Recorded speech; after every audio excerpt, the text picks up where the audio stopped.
अस्सलामुअलैकुम। I hope you are all doing well. आज की इस वीडियो में हम बात करने जा रहे हैं बीएस एग्रीकल्चर के बारे में।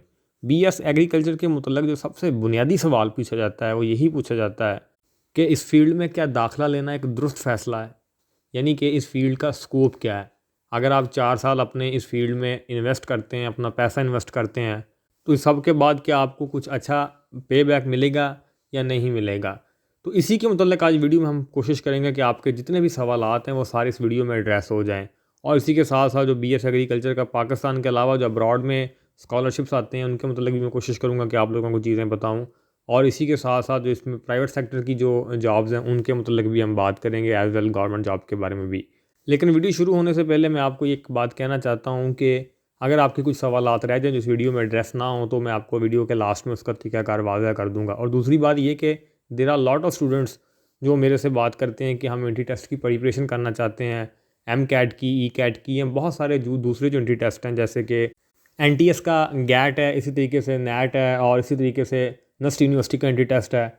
और इसी के साथ साथ जो एमडी कैट है, डिफरेंट सूबों के लिए जितने भी एमडी कैट कंडक्ट किए जाते हैं उन तमाम की प्रिपरेशन आप लोगों को इसी प्लेटफॉर्म में देखने को मिलती है। लेकिन बेस्ट जो बात है इस प्लेटफॉर्म की वो ये बात है कि ये ऑनलाइन प्लेटफॉर्म है, यानी कि ये आप लोगों की एक्सेस में इसके लिए आपको ट्रैवल नहीं करना पड़ेगा, यानी फिजिकल आपको मूव ऑन नहीं होना पड़ेगा अपने सिटी से। अगर आप किसी देहात में रहते हैं, इवन दो आप किसी भी ऐसी रिमोट एरिया में रहते हैं। और दूसरी बात ये है कि आप लोगों को ये जो वीडियो लेक्चर फराहम किए जाएंगे वो तमाम इन स्लाइड्स की फॉर्म में होंगे, और वो तमाम स्लाइड्स आप लोगों को मुहैया कर दी जाएंगी, यानी आप लोगों को सेपरेट से उन लेक्चर्स को नोट नहीं करना पड़ेगा और कोई आपको सेपरेट कोई नोट्स नहीं तैयार करने पड़ेंगे। तो ये तमाम चीज़ें आप लोगों को मिलेंगी, यानी कि पक्की पकाई खीर आप लोगों को मिलेगी। इस प्लेटफॉर्म का नाम है टॉप ग्रेड। और टॉप ग्रेड वालों की तरफ से मेरी ऑडियंस के लिए ख़ास काम किया गया है कि मेरी ऑडियंस जितनी भी है वो अगर मेरे इस ख़ास लिंक से ज्वाइन करते हैं जो कि डिस्क्रिप्शन में मौजूद है, तो उनको तमाम कोर्सेज़ में 10% डिस्काउंट देखने को मिलेगा। तो जाएं, लाजमी जाके चेकआउट करें। चलें यहाँ चलते हैं अपनी वीडियो की जानब। सबसे पहले बात करें अगर हम बीएस एग्रीकल्चर के स्टूडेंट्स की, कौन से स्टूडेंट्स हैं जो इनकी तरफ ज़्यादा आते हैं, जिनकी टेंडेंसी ज़्यादा होती है। तो मोस्टली वो बच्चे जो एमडी कैट क्लियर नहीं कर पाते, या उनके मार्क्स कम होते हैं, या फिर डी फार्मेसी में भी उनका मैटर नहीं बन पाता है, और डीवीएम में भी। तो उसके बाद जो उनके पास बहुत सारे बच्चों के पास जो ऑप्शन होती है वो बीएस एग्रीकल्चर की होती है। इसका जो मेरिट होता है वो तकरीबन 75 से 85% के मार्क्स के दरमियान में होता है, जो थोड़ी सी प्रेस्टिजियस इंस्टीट्यूट्स हैं उनमें। और वो कौन कौन से ऐसे अदारे हैं उनके बारे में भी मैं आपको ज़रूर बताऊँगा। तो इनकी जो जॉब्स हैं ज़्यादातर पाकिस्तान में जो गवर्नमेंट जॉब्स अवेलेबल हैं वो ज़रूर मौजूद हैं। मैं ये नहीं है कि ये वो वाहद फील्ड है जिसमें पाकिस्तान में गवर्नमेंट जॉब अवेलेबल हैं, लेकिन इनकी तादाद जो है वो इतनी ज़्यादा नहीं है कि मैं आप लोगों को ये बात बोलूँ कि इसमें बहुत ज़्यादा जो सीट्स हैं वो आती हैं। लेकिन ये ज़रूर है कि इनकी सीट्स जो हैं वो आती रहती हैं। एग्रीकल्चर के पाकिस्तान के जितने भी डिपार्टमेंट्स हैं, यानी वाटर एंड मैनेजमेंट का डिपार्टमेंट है, एग्रीकल्चर का डिपार्टमेंट है, इसी तरीके से रिसर्च सेंटर्स में जॉब्स आती हैं, और भी इस तरीके से गवर्नमेंट सेक्टर में आपको कुछ इनकी जो जॉब्स हैं वो देखने को मिलती हैं। लेकिन अनफॉर्चुनेटली पाकिस्तान में जो गवर्नमेंट जॉब का जो सिनेरियो है वो कुछ इस तरीके से डिस्ट्रॉय हो चुका है कि पाकिस्तान में एक तो जॉब्स की जो तादाद है वो भी काफ़ी कम है एज़ कम्पेयर टू कैंडिडेट्स। और दूसरी बात ये कि पाकिस्तान में अनफॉर्चुनेटली जो अनफेयर मीन्स लोग इस्तेमाल कर लेते हैं, स्पार्श कल्चर है या और इस तरीके की चीज़ें हैं, उनके बाद बहुत सारे लोग ऐसे होते हैं जो गवर्नमेंट जॉब से महरूम रह जाते हैं।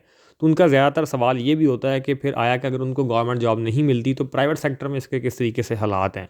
तो प्राइवेट सेक्टर की मैं बात करूँ तो इसमें ज़्यादातर जो जॉब्स मिलती हैं वो ख़ास तौर पर जो थोड़े से वो बंदे जिनकी कम्युनिकेशन स्किल्स अच्छी होती हैं, जिनको बात करने का हुनर आता है, वो ज़्यादातर लोग पेस्टिसाइड्स में चले जाते हैं। यानी बहुत सारी, अगर मैं आपको सादा अल्फाज में बयान करूँ, ये जो स्प्रे सेल करने वाले आपको बहुत सारे एजेंट देखने को मिलेंगे जिनको कंपनीज गाड़ियाँ तक देती है, और उनके डिस्ट्रीब्यूटर्स होते हैं, और वो बहुत सारी जो अदवियात होती हैं इन एग्रीकल्चर में इस्तेमाल होने वाली उनको सेल करते हैं। तो बहुत सारे लोग ये बीएस एग्रीकल्चर करने के बाद उस तरफ चले जाते हैं, और बहुत सारे लोग जो हैं वो बहुत सारी इसी तरीके की कंपनीज़ के साथ अटैच होकर बहुत सारे लोगों को, यानी किसानों को, वो एज आ कंसल्टेंट भी वो काम करना शुरू कर देते हैं। और उसके बाद अब फिर वो अपनी वो जो मेडिसिन होती हैं कंपनी की वो उनको रेफ़र करते हैं। तो इस तरीके से जो ज़्यादातर इनमें प्राइवेट सेक्टर की जॉब्स हैं वो इसी फील्ड में मौजूद हैं। यानी कि अगर आप लोगों की कम्युनिकेशन स्किल्स अच्छी हैं, आपको बात करने का हुनर आता है, चीज़ बेचने आती है, देन आपको ज़रूर इसमें काफ़ी ज़्यादा फिर प्राइवेट सेक्टर में चार्म देखने को मिलता है। लेकिन अगर आप में ये तमाम चीज़ें नहीं हैं और आपको फिर गवर्नमेंट जॉब भी नहीं मिलती, देन फिर आपके लिए ये काफ़ी ज़्यादा एक बंद सी गली बन जाती है। और जहाँ तक बात है लड़कियों की, तो फीमेल्स में भी गवर्नमेंट जॉब के अगर आप नज़रिए से देखें देन तो इट इज़ टू गुड, कि आपको अगर नौकरी मिल जाए तो 17 ग्रेड में, इवन तो 16वें ग्रेड में, तो देन वो आपके लिए बेहतरीन चीज़ है।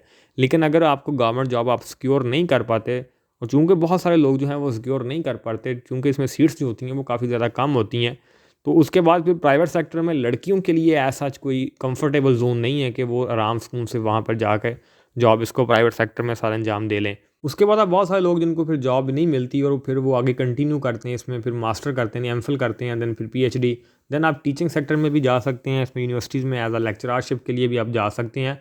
लेकिन वो भी कोई इतना कोई आसान काम नहीं है। नहीं, आप अगर आप जस्ट फॉर बीएस एग्रीकल्चर के लिए देखें तो देन आपके लिए टीचिंग वाला जो सीन है वो ऑफ है। हाँ, अब वो आपके लिए तब ऑन है अगर आप फर्दर पीएचडी तक स्टडी करते हैं।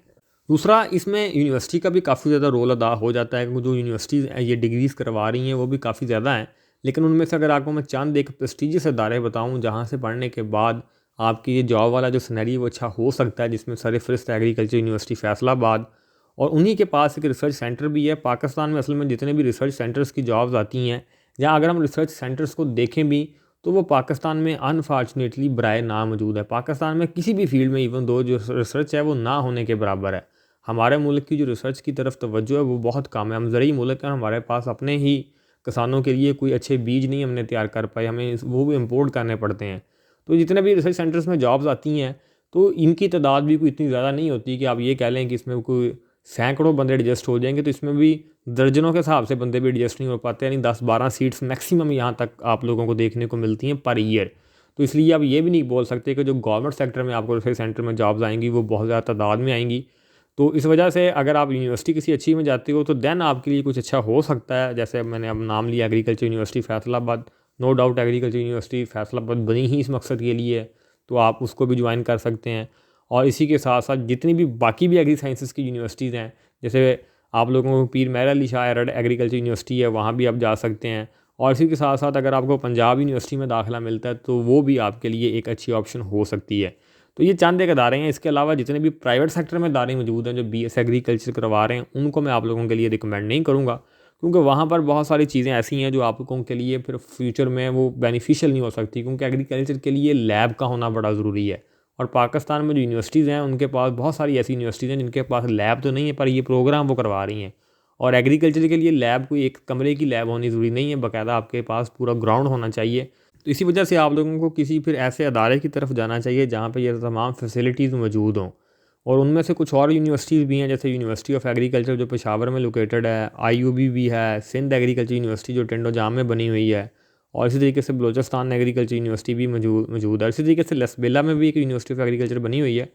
तो ये कुछ चंद एक यूनिवर्सिटीज़ हैं जिनको आप ज़रूर देख सकते हैं। बाकी ये it is my personal opinion, you can disagree with it, because ये कोई स्टम्पशुदा बातें नहीं है, it's totally based upon my experience. तो बाकी अगर आप लोग मेरे से बात करना चाहते हैं या मेरे से किसी मामले के ऊपर राय लेना चाहते हैं तो उसका तरीकाकार ये है कि आप हम इंस्टाग्राम के ऊपर अप्रोच कर सकते हैं। इंस्टाग्राम का अकाउंट बिल्कुल इसी नाम से मौजूद है जिस नाम से यूट्यूब चैनल मौजूद है। लेकिन ये बात मैं आपको वाज़ह कर दूं कि वहाँ पर हमारी थोड़ी सी फ़ीस होगी, और अगर आप उन फ़ीस को और उन रूल एंड रेगुलेशंस को फॉलो करेंगे दैन ज़रूर आपकी मेरे से बात हो जाएगी। Thank you.